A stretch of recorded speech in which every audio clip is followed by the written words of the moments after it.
Here they are at Mount Sinai. They've just received the covenant, and now they've built this idol, and they're trying to get this idol to represent God.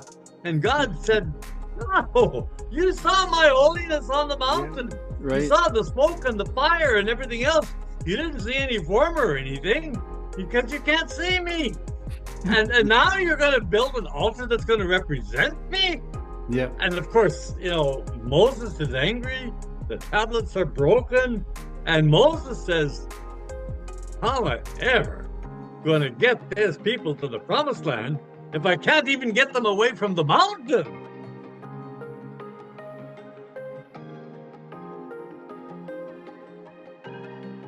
Hello, ladies and gentlemen. Welcome back and to another episode of Created to Learn. And before we dive into today's program, I want to encourage you to hit that like button, subscribe to this channel, and that would really great. Would help us tremendously. And so, I want to welcome back Dr. August Konkel to the show because he was with us a couple of years ago, and we got a chance to talk about.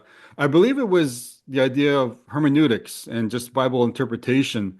And I was just so amazed by the insight that he had provided us with. And so I wanted him to come back and just talk to us a little bit today about the subject of holiness. Now, there is actually a reason why I wanted to talk about this because I think it's been defined in so many different ways, and I just couldn't think of anyone else better than Dr. Conkle himself because I've read so many articles and listened to so many sermons, and I think it's one of those topics that I don't really think we really know how to define it as well as we should. And so, I mean, I've tried my best, but I just want to give Dr. Conkle just a few minutes to talk to us a little bit about that because, like I said, I know this man of God. We actually spent a couple of years in seminary together. He was one of my professors, and he was one of the few that I had stayed in contact with, and I just so appreciate, his wisdom, his knowledge, and his understanding of the Word of God. And I'll just say this one last thing. I have never met anyone who is able to read from the Greek text and the Hebrew text. They're not in English, they're in Greek and Hebrew, and he's able to read it, interpret it in English in our reading. So I was just so amazed by that, and I knew that this is somebody that I knew that I had to learn from. So welcome back, Dr. Gus. Thank you. Thank you. And let me just say that when I use Greek and Hebrew in class, which I do use and have used all my teaching career, but those are very carefully and well prepared. Yeah, yeah, So I read them beforehand. yeah, I make sure I know what's there. yeah. Ancient texts are not straightforward and simple. They're not like picking up a newspaper. That's They right. have a long history Yeah. and many issues. Yeah. And sometimes I really wish, really wish I would take the time to really understand, maybe even read the Greek text and the Hebrew text. And I know I don't know what you would call it. Like I'm not sure how long it took you to to do, but I think it's just a study all on its own. And, I just really commend, that ability to do that. And so and I don't know, are Well, you? it takes consistency. Yeah, for sure. Time is the key word, and it's a great length of time Yeah, that it takes to get to any level of proficiency with any yeah, language, whatever. yeah, And in this case, it's a historical language, so we're just reading it. We're not trying to compose in it or anything like that. yeah, But it's time, that is the element. But it's time not in just one block, but time in continuous uh, use, right. just like it is with any language. Sure, sure. And the Hebrew Bible is one of your main areas of expertise when it Yes, comes to teaching. Yeah, yes. Old Testament theology is been my area, which is what we're talking about today. yeah, And in the Protestant church, that since the Reformation always begins with the Hebrew Bible. Right. Now, before Christianity, many of the Jewish people of Jewish background no longer knew Hebrew because the world was that of Alexander the Great. And so they had translated a version of the Old Testament in the various books into Greek. So I use the Greek Old Testament Hmm. uh, very frequently as well, depending on which book it is. Yeah. But Yeah. it gives us access to an interpretation of the Hebrew and a representation of the Hebrew as far as 250 years before Christ. Yeah. If I can get you to maybe just talk a little bit about where you currently are. I know you're at McMaster in where is Yeah, it? It's located in Hamilton. Am I right? that's correct. Yeah. I am a professor part-time. I'm retired, uh, but still active.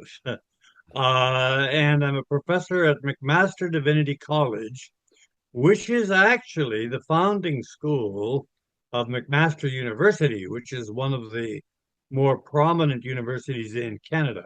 Yeah. But very wisely, the board of McMaster Divinity College formally separated from the university back in the 50s.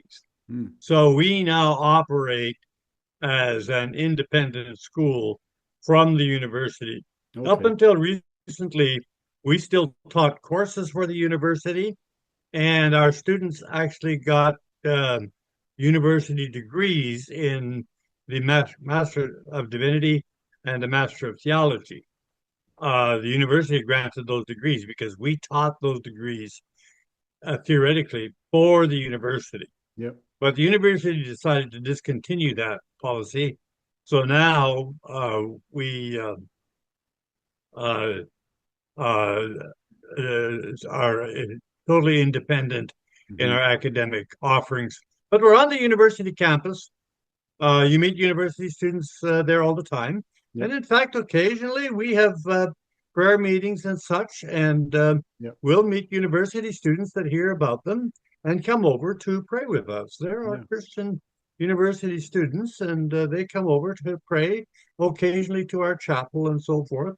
Yep. And we get others who don't have any idea who we are. They're just walking through the building. Right. And So, so you also spent some time in Providence in Manitoba as well for well, that's most of my career. yeah. I spent most of my life at Providence. I was a student there beginning in 1970, and I was a student there until 1978. And I was a pastor during that time as well. Hmm. Then, uh, in 1982, I really had a desire to know more about the Bible, and to do that, I essentially had to leave Canada. Hmm.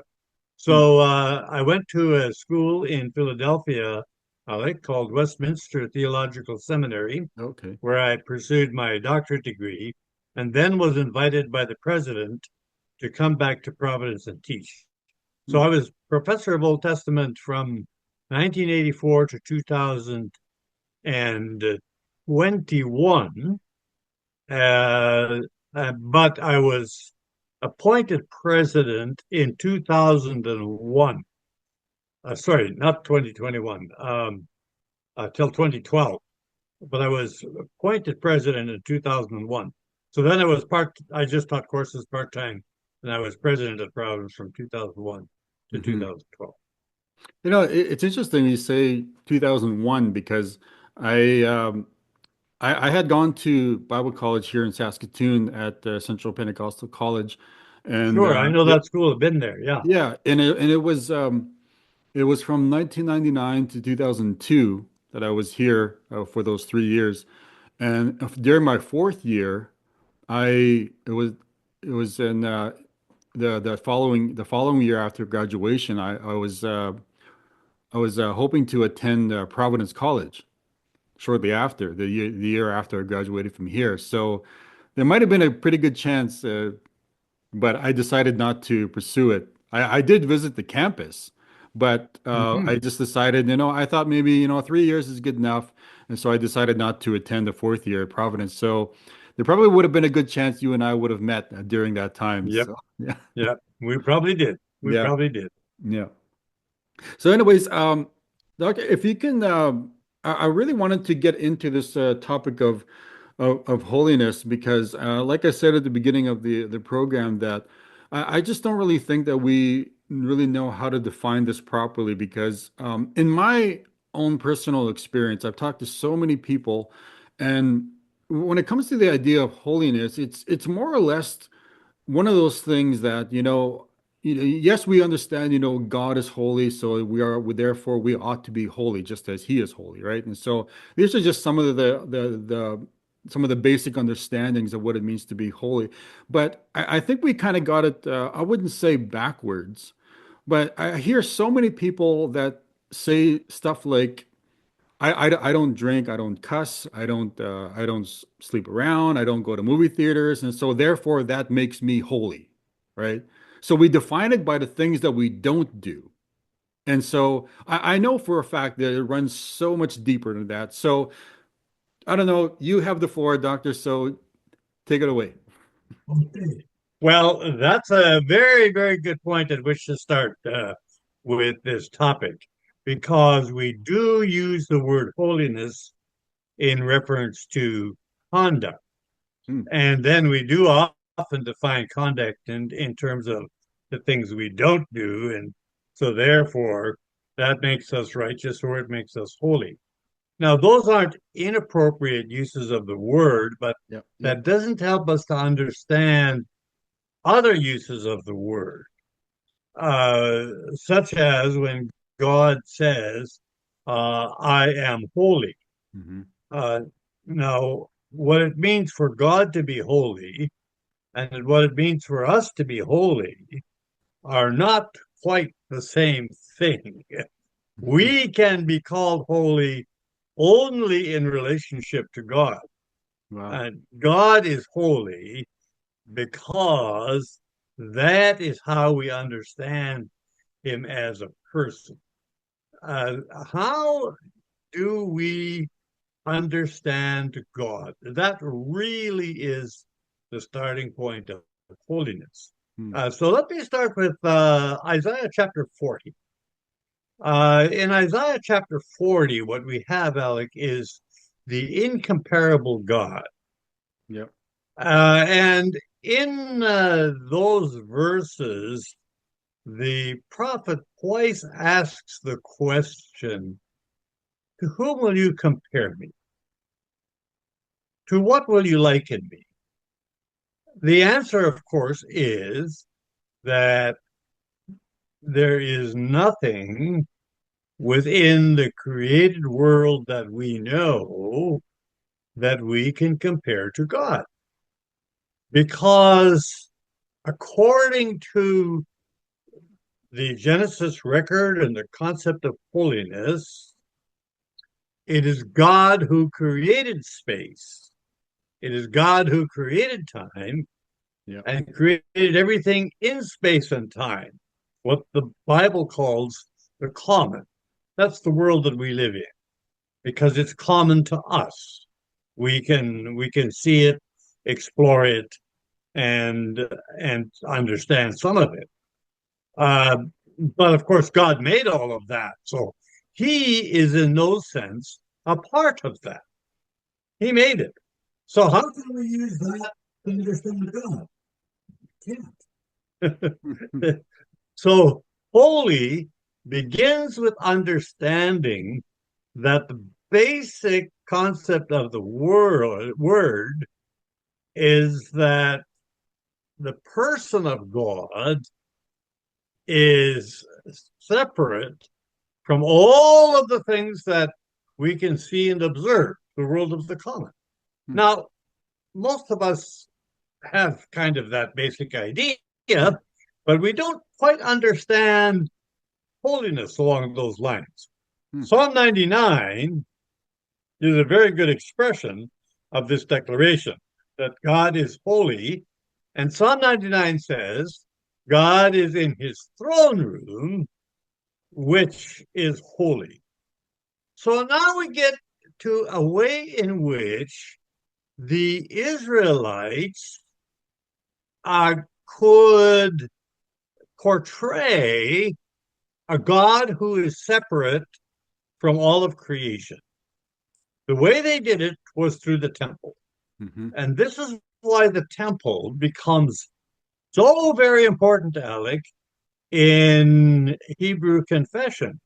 It's because it constantly focused their attention on what it meant for God to be holy. Now, let me give just a brief description of the structure of the temple. There Mm-hmm. were two parts. One was a court area in front Yep. where there was an altar and so forth.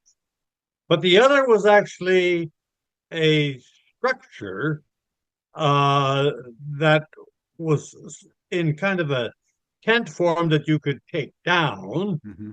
in Yep. the tabernacle days, and later it was built by Solomon into a temple. And that structure, that building, had two parts. At the very back was something that was called the most holy place. Holy place. Yep. Holy of holies was the Hebrew way of saying it. Yep. And in that most holy place, there was a separation by a heavy curtain or doors, in the case of Solomon's temple, so that you never accessed that most holy place. Mm-hmm. Now, there's one partial exception on the Day of Atonement once a year, which we can talk about a little later. But Mm-hmm. essentially, it's dark. It's absolutely dark. But everybody knows what's in there. What's in there is the throne. And the throne is designated in ancient times by what they called cherubs, cherubim. Mm-hmm. These aren't unique to Israel.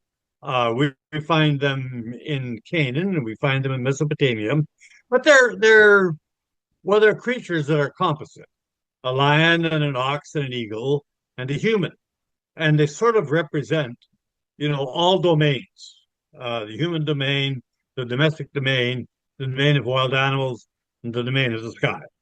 And so they represent the rule over all domains. And so this is what kings claim. Well, in the throne room were two cherubim. And in the throne room was a box. It was called the Ark of the Covenant. Yep. And in the Ark of the Covenant was the 10 words, the 10 commandments. And so what we have then is a place completely separate and dark called Most Holy. Why? To tell everyone what Isaiah the prophet said. To what will you compare me? God is separate. You can't understand that. Yep. You don't know what that is. So the most holy place depicts a God who's transcendent, a God who is outside of all of the common. On the other side of that uh, most holy place is lights, is bread, are all the things we need in our world. So we have a depiction of a transcendent, holy God ruling over everything that is common. Hmm. And so here's where we get to the key description of how all of this functions. And we find it in Leviticus chapter 10. Mm-hmm. Now, that's a very, very strategic place to find it because in the book of Leviticus, what we have is all of the sacrifices listed up until Leviticus chapter 8. And these are for different purposes, representing different things. Then we have instructions for the priest from chapters 9 to 16.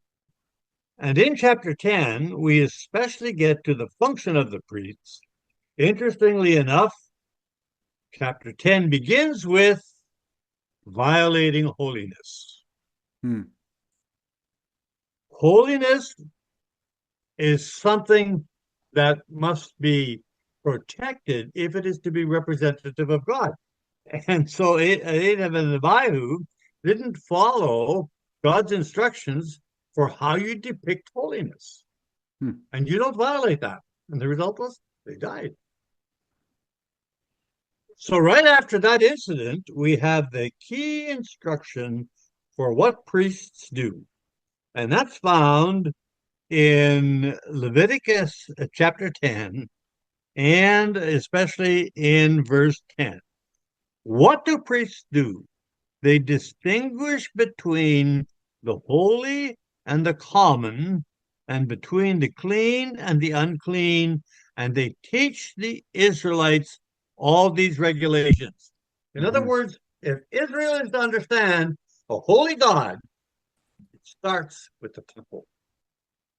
Hmm. And it starts with them understanding what it means for God to be holy in the depiction of the temple. Holy means separate. So God is separate from all of common, everything that's in creation. And the priests are to protect that most holy place. But the priests are also supposed to represent how they, as priests and people, represent a holy God in the world of the common. Hmm. Because when God made the covenant with Israel, he said, "You will be a holy nation.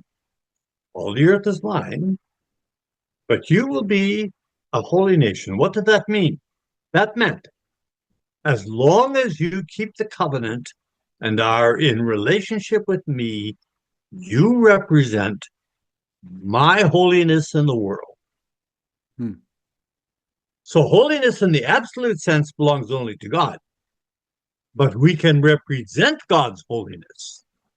And if we represent God's holiness in the world of the common, we can be called holy.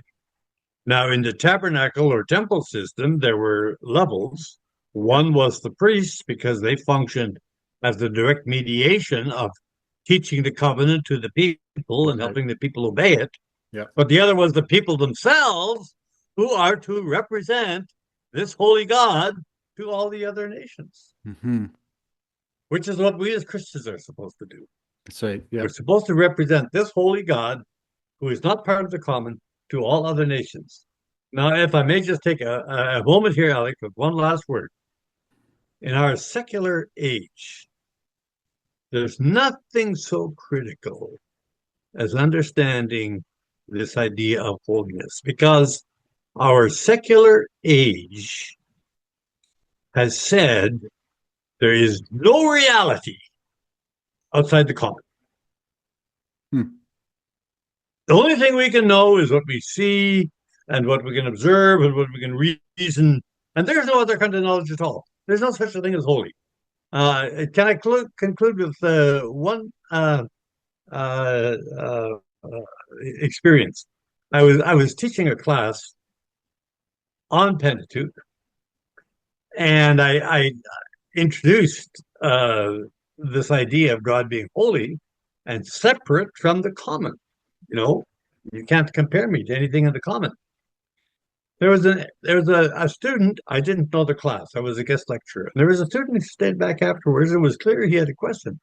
So I walked over to him and I said, "You've got a question?" "Yeah," he said. "That word common Hmm. seems so unusual."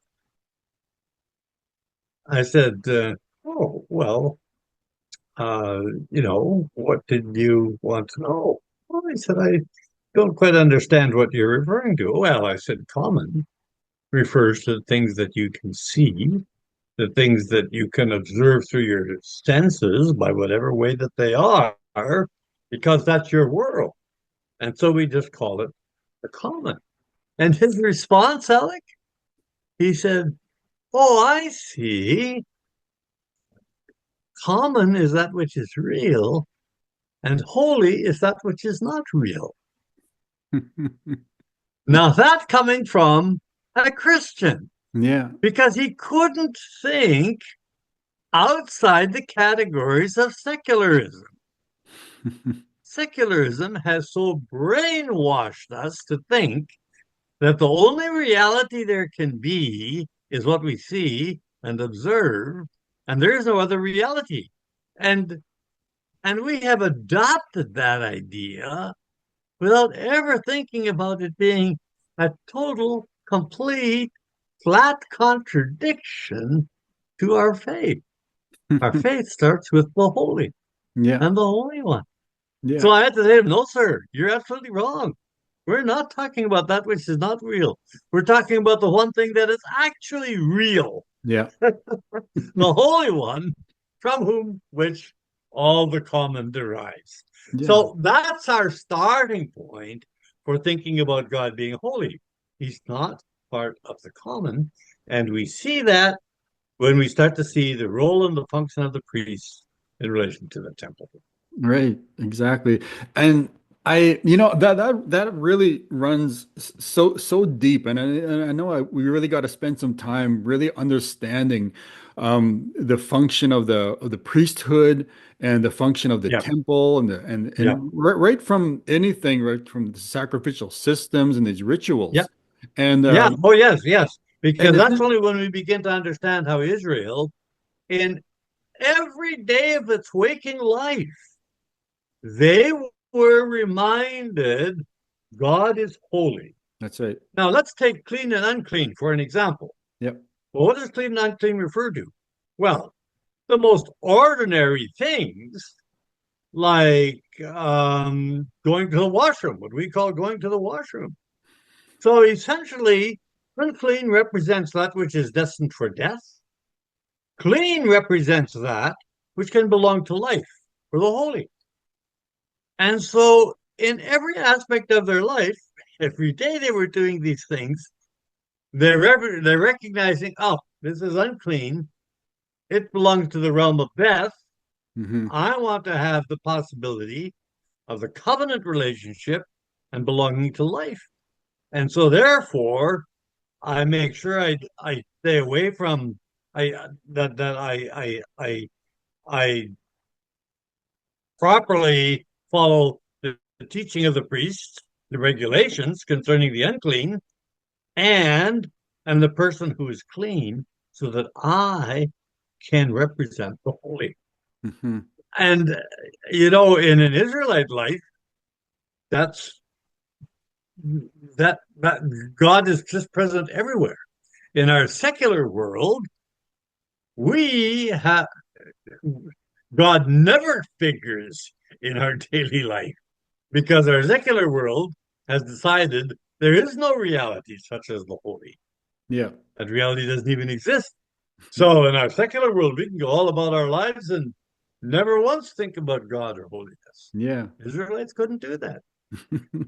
Right. One of the things that I was thinking about just as you were talking is really understanding of who God is and this holy God. Yeah, And because we do read that God is holy, so therefore be holy. So what exactly does that look like? And so I was reminded about what when Moses was talking to God face to face, and he said that Moses had asked God, show me your glory. And so, yeah, and one of the things that really stood out to me in that passage, in that particular story, was that God says to Moses, is that my presence shall go with you. yeah, And following that, he said that this shall be the yeah, distinguishing mark. And I know that you read that in Leviticus 10, verse 10, that yeah, this is the distinguishing mark, that you learn to distinguish between the clean and unclean and the holy and the unholy. So I really like that statement because I'm really beginning to understand that whenever I see that word, the distinguishing mark upon God's people, is not really understanding about what's clean and unclean. The first step is understanding about who God is. That's absolutely right. And to understand that we can know God insofar as he reveals himself to us, that, that there's nothing to which we can compare God. So, there's one sense in which uh, the holiness of God's person Yep. is outside of our understanding. We know who God is as a person who relates to us. And that story you mentioned, that's Exodus chapter 32 to 34. Hmm. And the verses you referred to are particularly in the end of chapter 3 and the beginning of chapter Exodus chapter 34. Yep. And that's so important because that's where the people broke the covenant. Hmm. Here they are at Mount Sinai. They've just received the covenant, and now they've built this idol, and they're trying to get this idol to represent God. And God said, "No, you saw my holiness on the Yeah. mountain. You Right. saw the smoke and the fire and everything else. You didn't see any form or anything because you can't see me. And now you're going to build an altar that's going to represent me." Yeah. And of course, Moses is angry. The tablets are broken. And Moses says, "How am I ever going to get these people to the promised land if I can't even get them away from the mountain before they've Yeah. broken a relationship with you?" And God says, exactly as he said, "Moses, go stand on this cliff because the fundamental meaning of the name of God, Yahweh, the fundamental meaning is I am with you. Yeah. Yeah. And Moses, I will be with you." But how can God be with us? Only if he is merciful, Hmm. because we all break the covenant.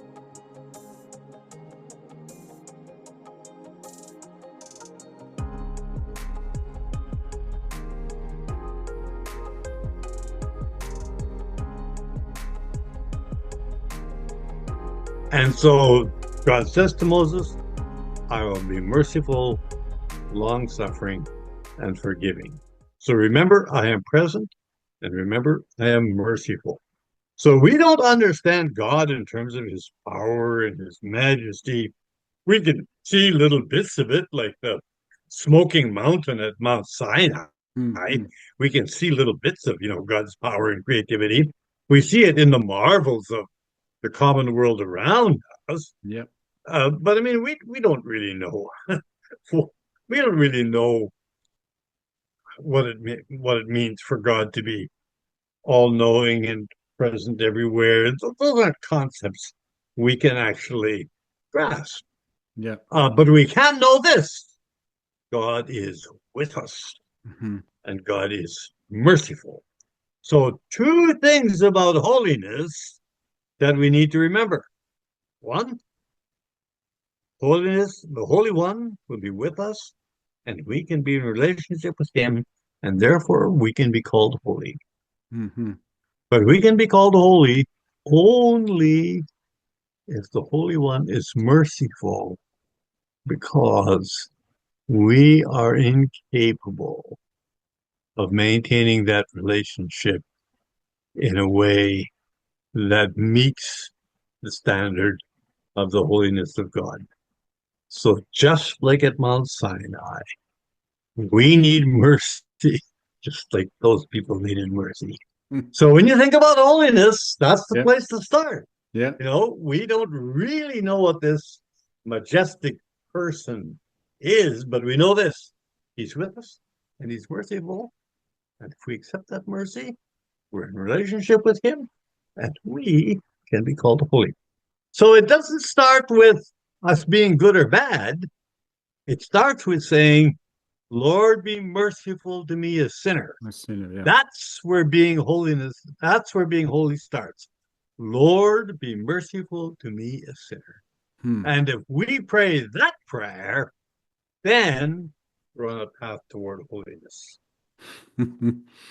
Um, I really appreciate that, Doctor, because I really because I run into so many different people, and whether they be Christian or not Christian, because Um, I remember having this conversation with this one young man, and he was saying to me that he said I don't really feel like I need to be a Christian, and because I don't really want to go to church, and I don't want to be a Christian, but I really feel like I am a good person, right?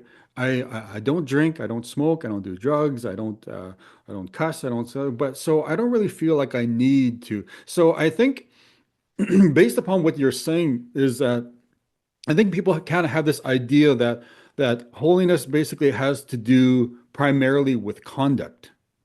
Yeah, And I really began to see that, even as I read the scriptures and I read everybody else's other people's story, and particularly those within the church. And so, one last thing I really want to discuss is I know you had mentioned you had made the statement from the Word of God, and it said that, "Be merciful to me, a sinner." Now, I kind of take that statement, and I remember the words of Isaiah when he said, uh, "This coal has touched your lips, therefore," or what was his response first of all when he saw the holy? Was, "I am a man of unclean lips," and so that's I right. kind of Unclean. You yeah. distinguish between the clean and the unclean. And when you have a vision of the holy, you don't really see him, you realize, oh, I Oh. belong to the unclean. And so I'm reminded because I know that Peter himself had a similar encounter when he came face to face with Jesus. He Yes, basically almost uttered the same words as Isaiah did. yes, Like, be yes, merciful. It says, I'm a man of unclean lips. So he bows down before Jesus and he says, I'm a man of unclean lips. I live amongst the people of unclean lips. And and it was again, and again, it was the same merciful act given by Jesus, just as it was towards Isaiah. And absolutely, so because Jesus represents the Holy One that's right. as a human in perfect fashion. Yeah. I the other thing I wanted to make mention, and I'm not sure if this really does tie into what we've been talking about, and because I remember even the story about Peter, he sees this vision of this blanket, and Mhm. God says to him, "Eat." So is there a way that we can kind of tie that whole Yes. yeah, Oh, yes, absolutely.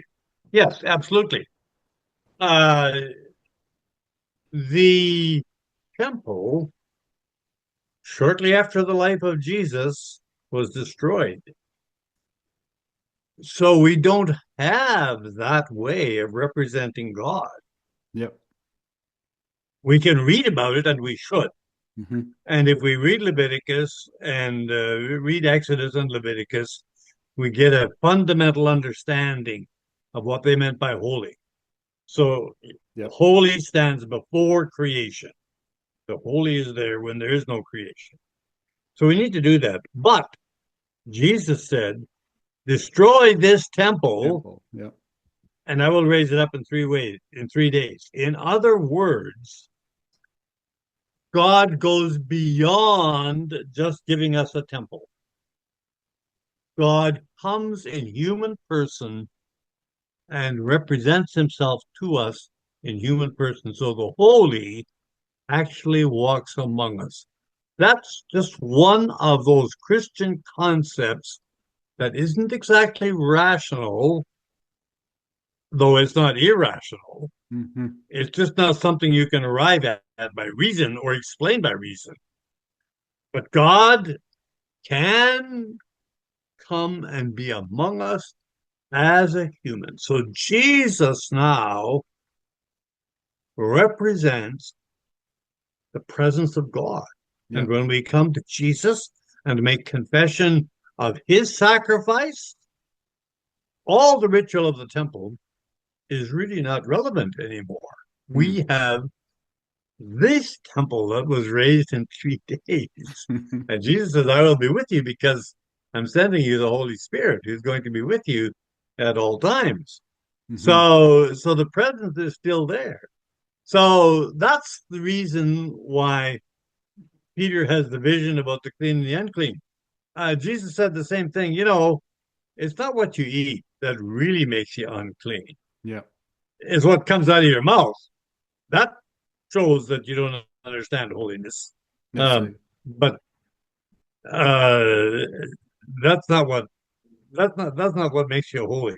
Hmm. Holiness starts with this receiving forgiveness and mercy from God so we can be in relationship with Him. And that is mediated to us since the coming of Christ in the person of our Lord Jesus Christ. So we don't have food rules.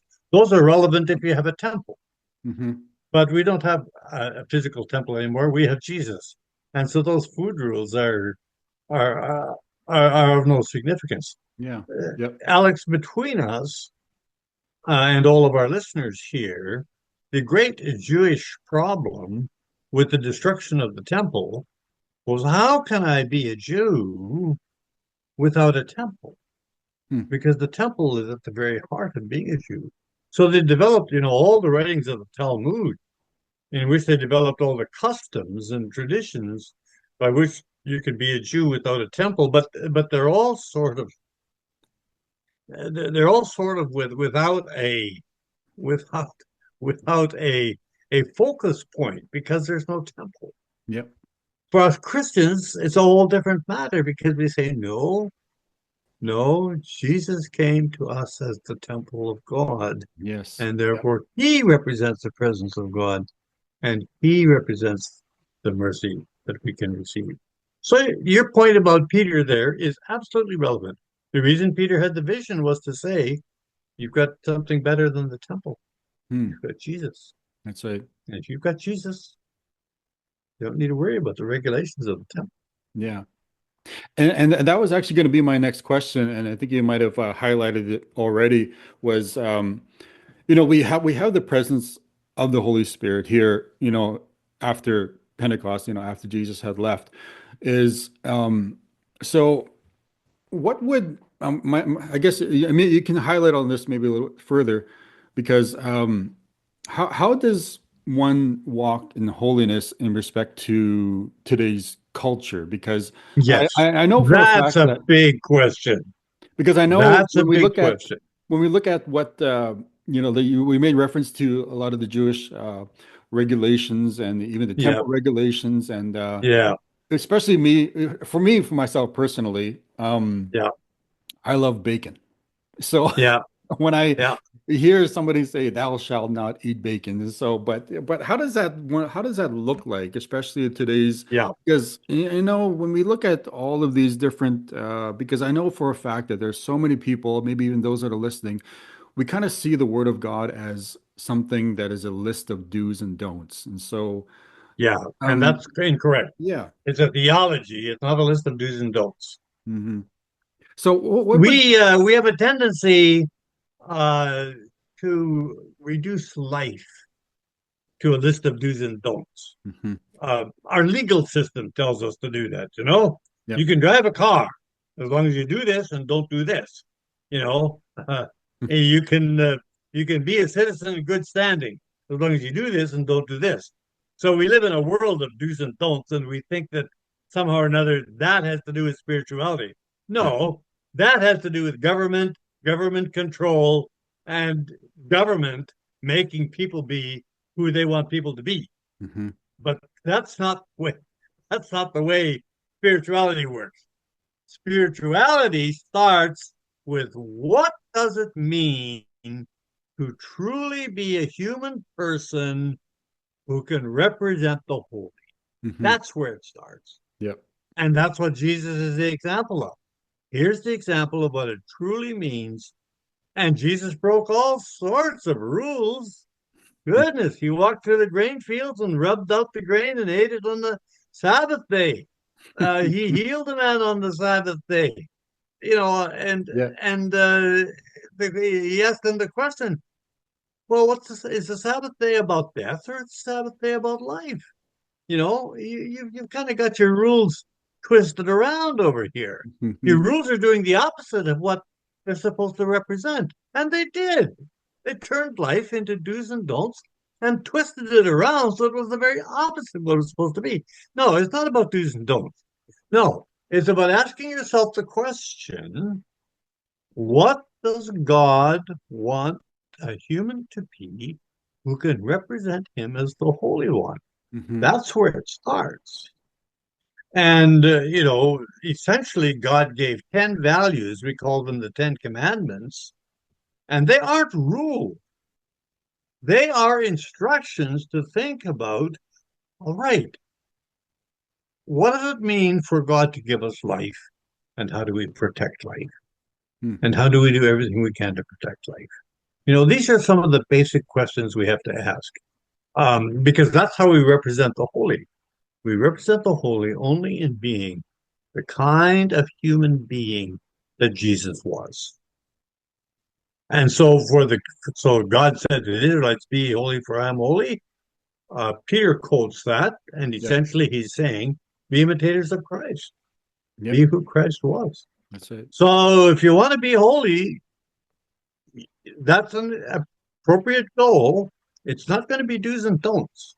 It's not going to be something you can conjure up. You can't. Mm. Your holiness can only come from God. Yep. And if your holiness doesn't come from God because you've asked for God's mercy and forgiveness, you don't have holiness at all. Don't pretend. Hmm. It's not there. But if you have that relationship with God Yeah. and now you're qualified to represent God, well, then be the kind of person that Jesus was. And Jesus was not a person who followed do's and don'ts. He followed those things that God said, this is what a human should be. That's what our secular world doesn't understand. Our secular world thinks they know good and evil. They think they can beat God and know good and evil. So Yeah. they can decide anything is right if they decide that it's right. Well, see, that's just the very opposite of Yeah. holiness. That's just Alex to me is just revolting. Yeah. I just find it so revolting. I find it so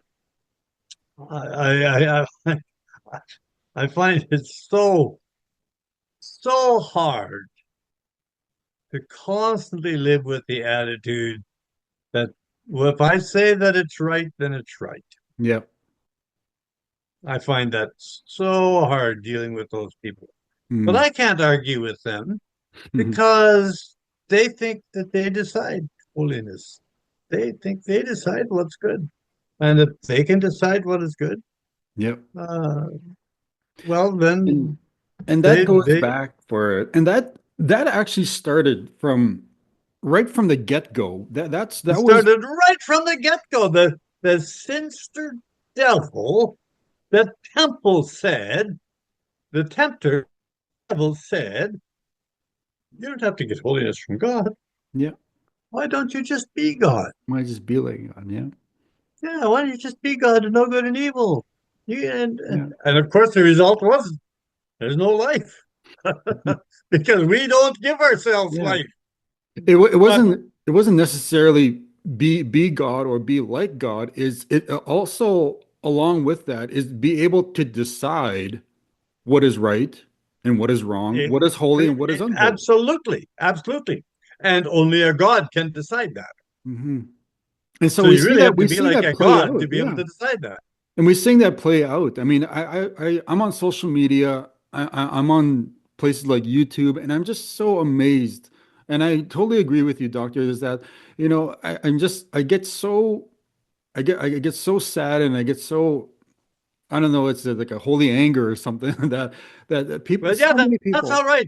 There's yeah. such a thing as a holy anger. And there's people that are trying to decide, like what you said earlier, that they basically become their own gods. Like I'm the one Yep, who decides yep, what is right. yep, I mean, yep, what is wrong for me may not necessarily be wrong for somebody else, and vice yep, versa.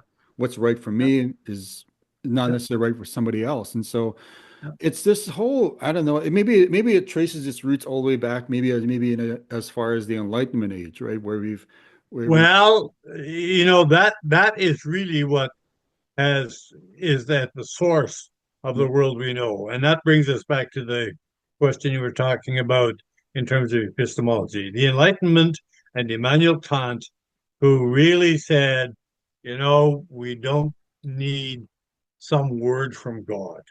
hmm, That was the basis of modern epistemology. Nope, we don't need any word.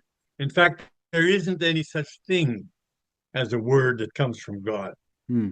What we have is our world, and everything we know belongs to our world. That's and what we've got is chaos as a result. Yeah.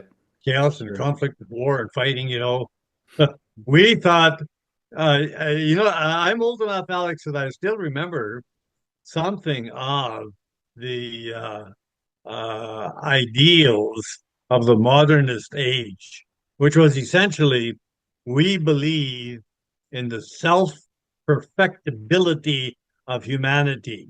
Hmm. Yeah. Well, we've kind of had to give that up because we're not doing too well on the self perfectibility of humanity. So, what have we done? We've just gone individual and everybody decides for themselves what is right. Yeah. It's funny you mentioned that because I had a long conversation prior to this one about even our humanity, right? And I think it's one of those things that we've learned to discard because I think we've focused primarily on the spiritual. But I think Mhm. in some ways that I think both of those things can kind of work hand in hand. So I kind of think that we've um, not really fully embraced, the human side of Yeah, ourselves because, yeah, obviously, we are going to make mistakes. yeah, We are going to have failure. yeah, But thankfully, that we have a God, not yes, ourselves, but a yeah, God who is merciful, who can yeah, forgive, someone who is yeah. holy, someone that is higher than ourselves. And Yeah, can enable us to be what we want to be. that's right.